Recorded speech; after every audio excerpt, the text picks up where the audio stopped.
In this video, you'll see how I install my halyard relocation kit for the spinnaker and other riggings, and some testing and hopefully some sailing. So yesterday was a beautiful day sailing, very nice wind, beautiful weather. Today is just as beautiful, but almost zero wind. So I'll stay here at this beach and we spent the night here, and I'll do a little project. I'm gonna install a halyard up on top for my spinnaker and code zero sail. And so I have to bring everything down, but we'll do that here. Enjoy a nice day at the beach, go swimming when it's too hot. But today is a September day, so I don't think it's going to be drenching hot, obviously. And I'll get to do that. So I bought the relocation halyard kit from Blue Water Yacht. It's always a great fit when I buy from them and good instruction.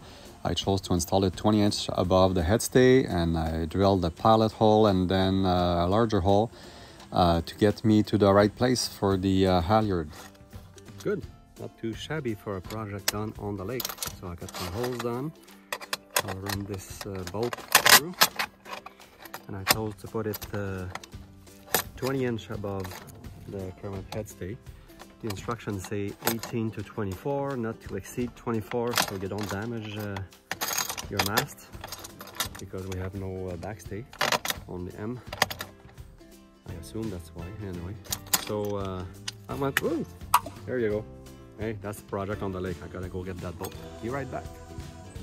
And we're back. I did find the boat easily, believe it or not, even though the bottom here is has all kind of wood debris, and the boat was moving too, so I went quickly to make sure I don't lose track of where I was when I lost it. Anyhow, we're back. No blooper reel on this video. It's all part of the fun.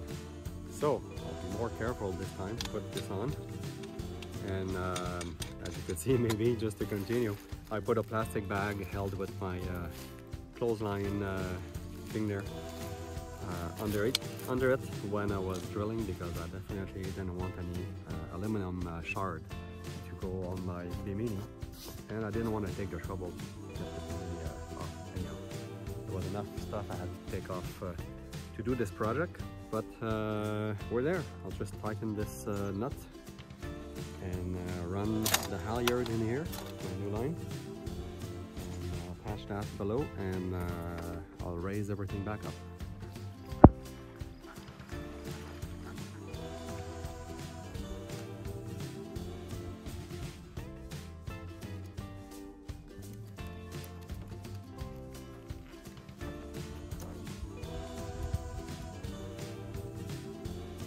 So I'm done for today working on the boat. I'll spend some quality time here, some swimming, sunset on one side and sunrise the next day, because I could see west and east, and in between some quality time with my dogs at the campfire.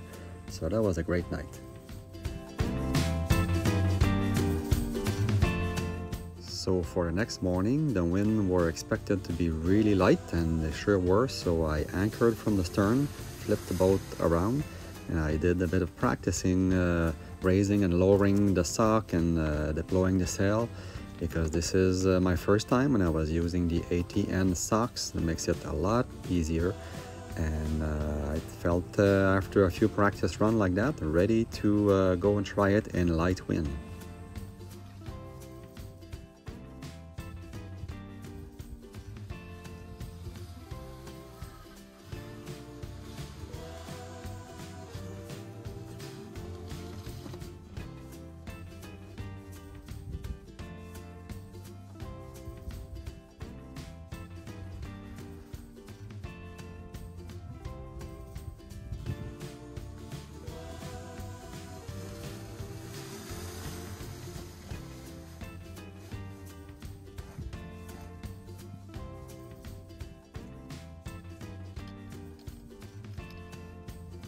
And now I'm practicing lowering the ATN socks directly in the turtle bag, because once I'm out on the lake dealing with other things like the mainsail and taking the spinnaker down, I don't want nothing to be my first time, basically.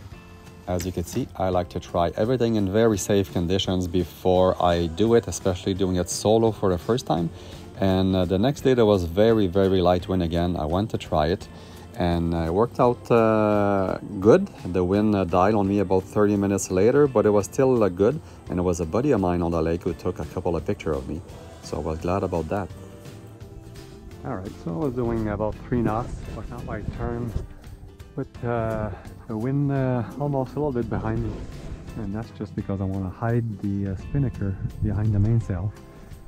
So I lost a bit of speed with that, but this is the technique, I guess, to raise it without having it go too much into the wind. Good. So let's give that a try. Let's go up there. There you go.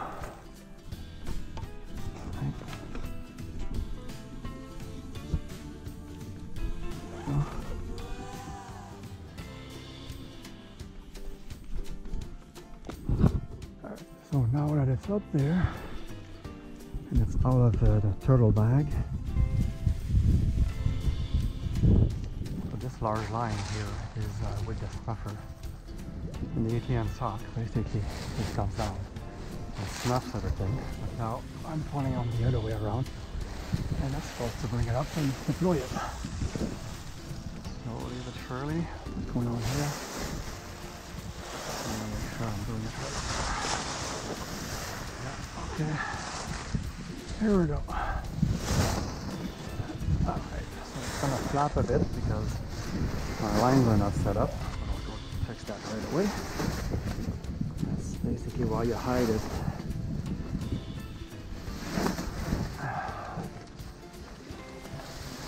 You hide it behind the mainsail so that you could fix that. So it's my lazy line that's honestly not lazy, and it's messing up everything. So let's give that space to breathe. Alright.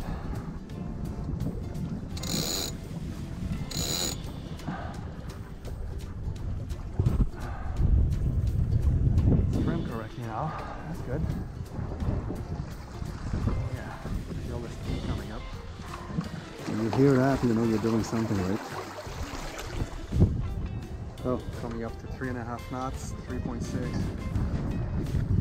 A bit of heel.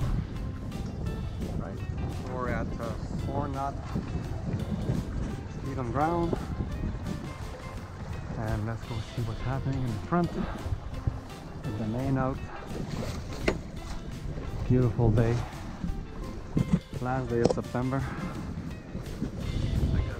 Kite out, flying for the first time and flying solo, so I think we're doing good. I have a bit of learning to do for trimming, I'm sure. Well, there we go, like this.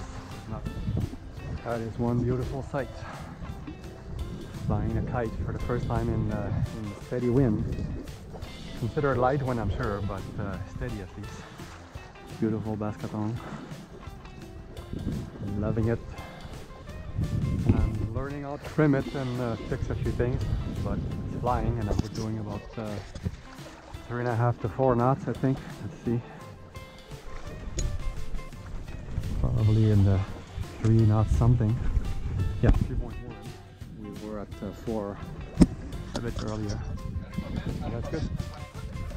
So that's it for this time, and I have obviously a lot more footage of me learning and trimming and so on. So maybe I'll keep that for a future video.